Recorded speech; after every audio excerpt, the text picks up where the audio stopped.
been around and know what I'm saying. So it's not a fan base, man. You know, look at club.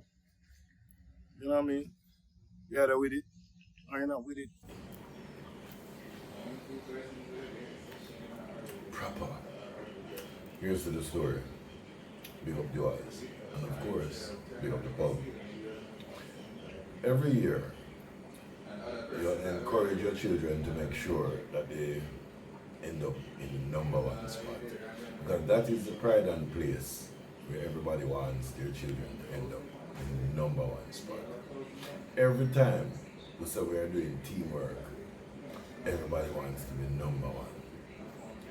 Imagine, on the podium, everybody wants to be number one. And that is called ambition. Then what happens to the people who don't make the podium? Is what? We should look at them as failures. What happens to your child when your child is not in the top 5 or the top 10? Is what? They're not good enough. Have we ever considered? You ever look on the finals and see the last 8 out of 100, the last 8. I wonder if you know that 8, they go on good enough. Somebody have to come first, second or third. It's a given. So what? You know, celebrate nobody will come 5th. You know, celebrate the person that come 8th in the race of only 8 people. Why? Because in truth and in fact, if you don't come first, what that mean? Some of the most successful people in the world never came first in them class. Some of the most successful athletes understand what it's like to sometimes get 4, 5, 5, 4, 4, 3.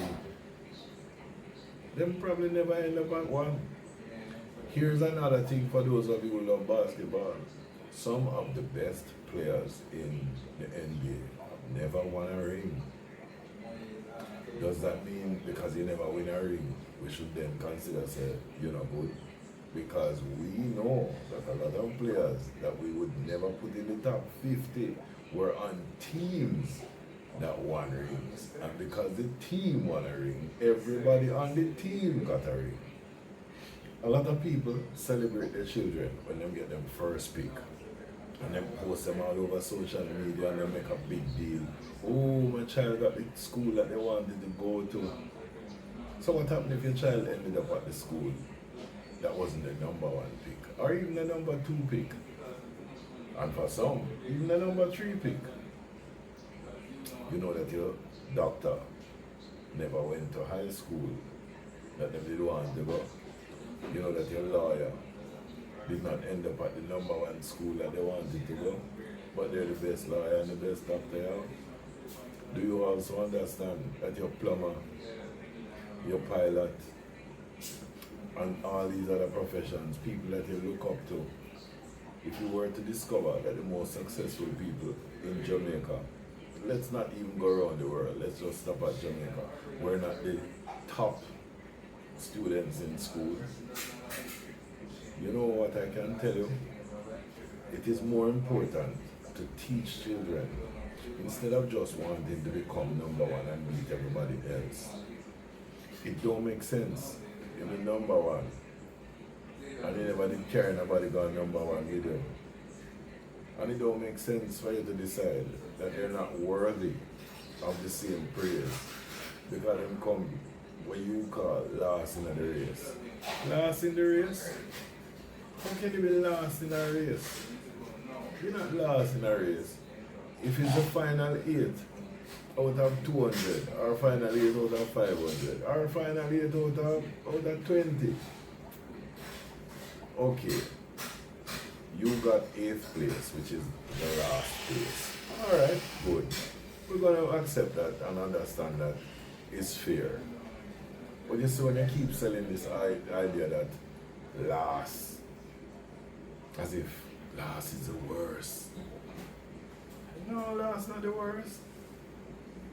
8 out of the race with only 8 people is not the worst. What about the people who were at number 20 and never met the 8? What happened to the people who were at 100 and never met the 8? In the end, You want to be able to look at number one and know within yourself, so guess what? Being first in life is not all there is to life.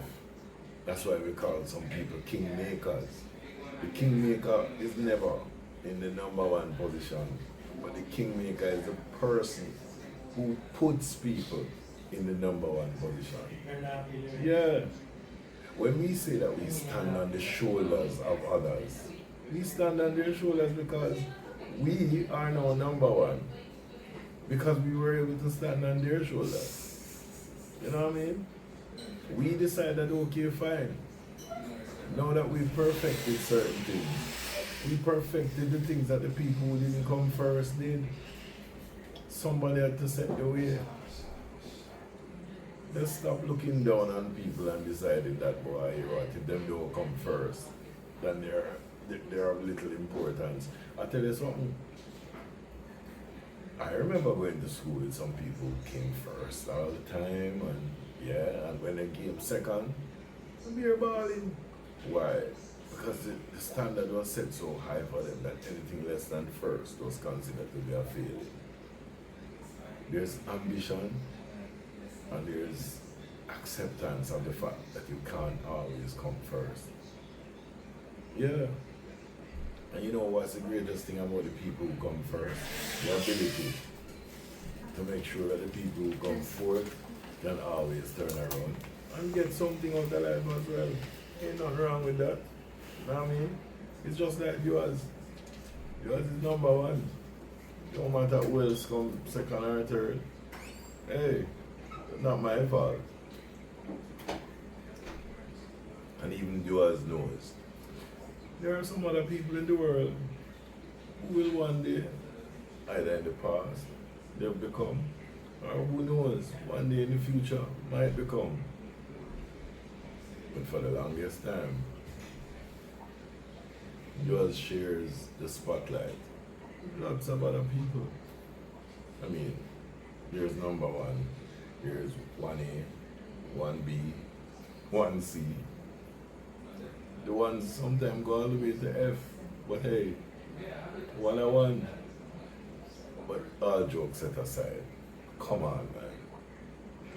A lot of us don't hug these children the same way when we know that them never hold the top spot. What's the big deal?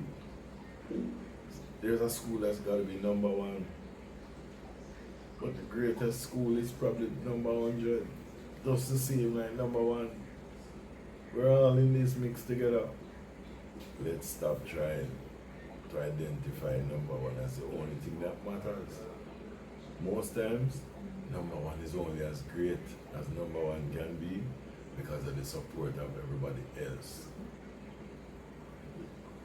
Work with it, man. Trust me. Support those who are not number one. Because one alone can't stand up by itself. Trust me. Here's a story.